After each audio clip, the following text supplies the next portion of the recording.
warahmatullahi wabarakatuh. Waalaikumsalam warahmatullahi wabarakatuh.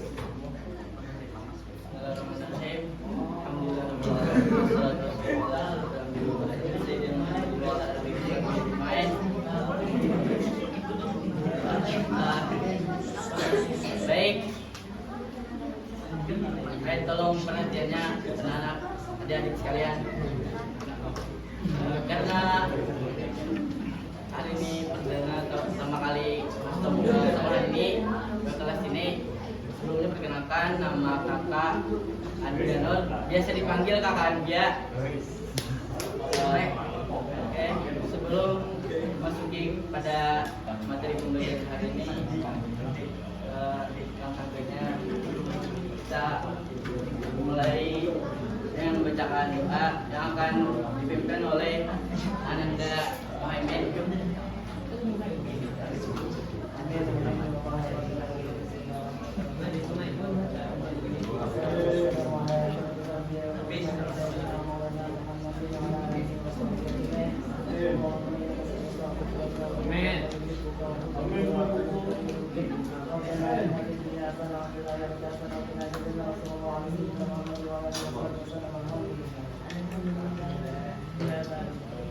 Mungkin dengan adanya doa tadi, pembelajaran kita hari ini bermanfaat dan semoga penuh dengan keberkahan.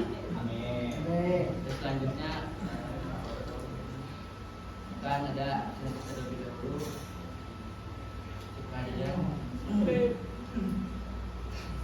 Ananda Jamaluddin, Anda Munadi, Anda Arifin, Anda Ahmad Nadi, Anda Muhammad, Anda Rahman, dan saya.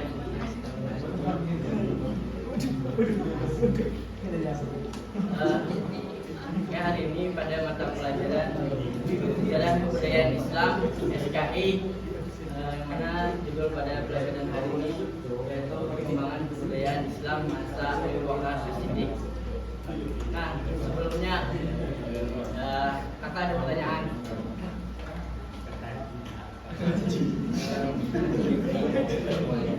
Pertanyaannya nanti silakan angkat tangan dan dijawab. Pertanyaannya pada ketika Rasulullah SAW wafat, siapakah yang mengganti menjadi seorang pemimpin Islam pada saat itu? Tahu Pak, belum belajar. Betul Pak. Khalifah Abu Bakar Pak, Abu Bakar As-Siddiq. Benar sekali.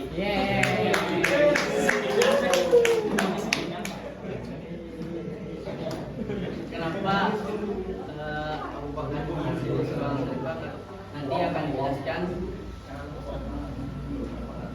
Dan apakah ada yang sudah kenal dengan siapa sosok Abu Bakar ini? Belum. Nanti akan kita bahas pada pertemuan kali ini.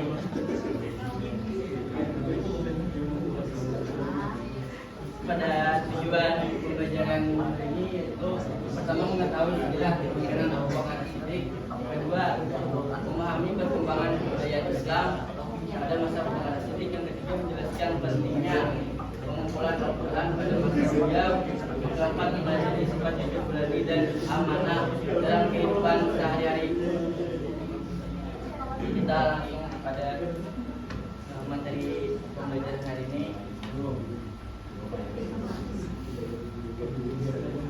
Mengenal sosok siapakah Abu Bakar itu? Nama asli beliau adalah Abdullah bin Abi Quhafah, sahabat terdekat Nabi yang paling setia menemani Rasulullah SAW ketika hijrah ke Madinah. Nah, kenapa beliau diberi gelar As-Siddiq?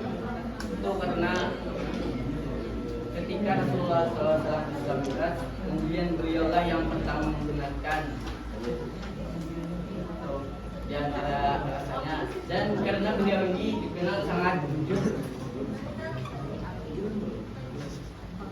Sifat utama dari beliau Abu Bakar As-Siddiq itu sangat lembut hatinya, namun sangat tegas dalam urusan agama. Dia juga dikenal dermawan ketika sering meninggalkan budak dan menyumbangkan katanya untuk dakwah. Next, selanjutnya.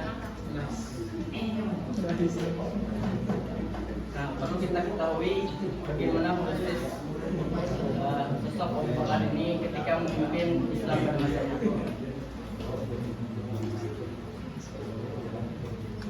Bagaimana proses beliau menjadi pemimpin?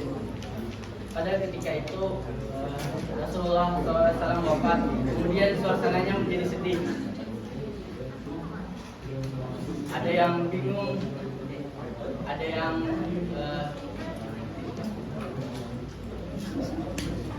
nah ketika itu diadakan pada sahabat musyawarah yang mana terdiri dari kaum Ansar dan Muhajirin untuk mencari pemimpin Islam selanjutnya ketika Nabi SAW tadi. Kemudian terjadilah diskusi tentang siapa pemimpin Nabi.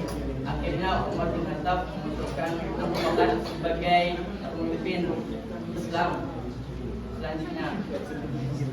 Karena alasannya yang pertama itu karena ketika dulu itu Nabi ketika Nabi Muhammad masih hidup dan Nabi bisa jadi terkena sakit jantung pada itu. Nah, otomatis Nabi sholatnya di rumah sendirian. Nah, karena itulah diperintah Abu Bakar As-Siddiq untuk mengimami masjid pada saat itu. Jadi inilah alasan utama kenapa Abu Bakar As-Siddiq dipilih menjadi khalifah pemimpin Islam setelah Nabi wafat. Next, selanjutnya perlu kita ketahui pada Abu Bakar As-Siddiq ini memimpin Islam pada khalifahan, masalah berat di awal kepemimpinan. Baru saja memimpin, Abu Bakar langsung menghadapi tiga masalah besar. Yang pertama, adanya nabi palsu. Ketika itu ada yang mengaku menjadi nabi, kemudian Abu Bakar As-Siddiq yang turun langsung mengatasinya, yaitu yang mengaku menjadi nabi Musailamah al-Kadzdzab. Yang kedua, banyaknya kaum murtad setelah wafatnya Nabi. Yang ketiga, adanya sebagian kaum yang menolak zakat, padahal mereka tetap melaksanakan salat. Nah, ketika itulah Abu Bakar As-Siddiq sangat marah. Beliau sangat tegas untuk menolaknya. Meski hanya suatu kata Abu Bakar As-Siddiq, aku akan memerangi mereka. Ketegasan ini berhasil menyatukan umat Islam dari. Inilah di antara tantangan berat di awal masa kekhalifahan Abu Bakar As-Siddiq. Selanjutnya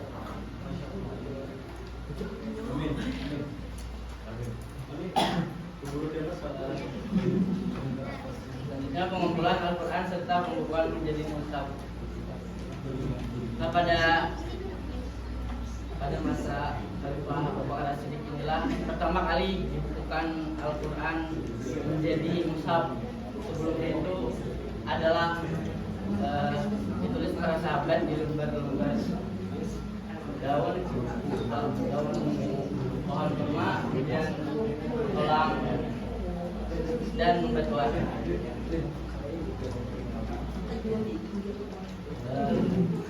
Untuk yang pertama kali yang untuk mengumpulkan ayat Al-Quran, yaitu namanya adalah Zaid bin Sabit.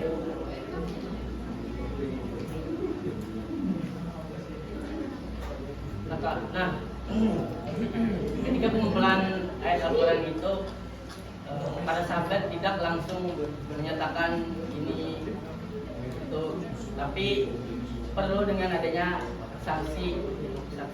Seperti penghafal senior sahabat yang sudah tua, yang hafalannya sudah mantap lah, dicek kembali ayat ini apakah benar. adalah cara paling jujur dan teliti untuk menjaga kesucian kitab suci Al-Quran. Next. Nah, kesimpulan dari pembelajaran tadi dapat disimpulkan bahwa masa pemerintahan Abu Bakar As-Siddiq memiliki peran penting dalam persatuan umat Islam melawan kaum murtad serta pengumpulan Al-Quran agar tetap terjaga keasliannya.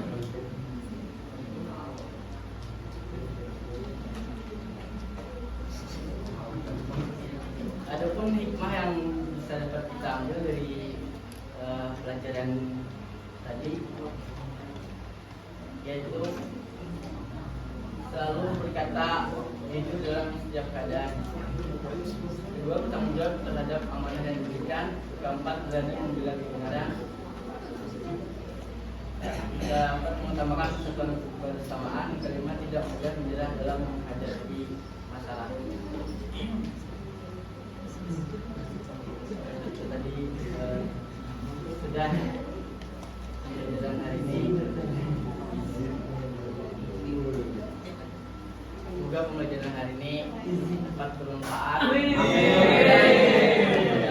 tentunya memberi usaha.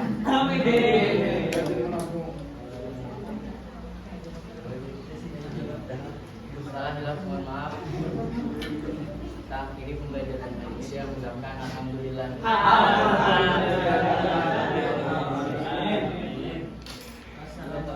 Wassalamualaikum warahmatullahi wabarakatuh.